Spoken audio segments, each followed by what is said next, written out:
In today's video, I'm going to teach you how to install the Segmetrics tracking pixel. Installing the Segmetrics tracking pixel is a quick way to capture accurate marketing data across your website and funnels. Think of it as a small piece of code that tells Segmetrics where your visitors come from and which pages or offers they interact with. Once it's in place, your reports become far more reliable. Start by opening your browser and searching for Segmetrics. This ensures you get to the correct site even if you don't remember the exact URL. When the results load, click the official Segmetrics link at the top. That will take you to the home page where you can access your account. On the home page, click Login. Sign into your account as you normally would. You won't need anything else here. Just get into your dashboard so you can grab the correct code for your site. Inside your Segmetrics account, look toward the top navigation bar for the gear icon. Click that and choose Site Setup. This area contains the tracking pixel tailored to your account, so copying it from here ensures the data maps correctly to your workspace. You'll see a code snippet provided by Segmetrics. Highlight it and copy it exactly as shown.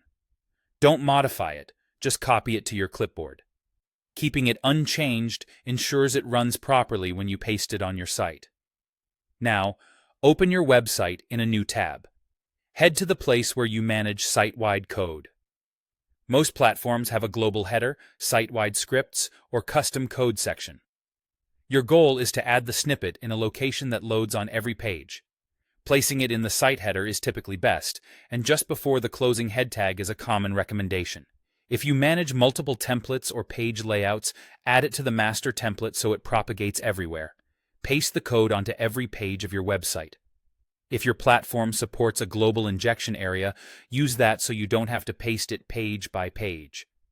If you use third-party domains like lead pages, ClickFunnels, or other landing page builders, open each of those tools and paste the same snippet into their tracking or custom code settings as well. Make sure each external page you use for opt-ins, sales, or checkouts includes the pixel. Avoid pasting it twice on the same page, and remember to save and publish your changes where required. That's it. With the pixel added across your pages and any third-party funnels you use, Segmetrics can start attributing traffic and conversions accurately.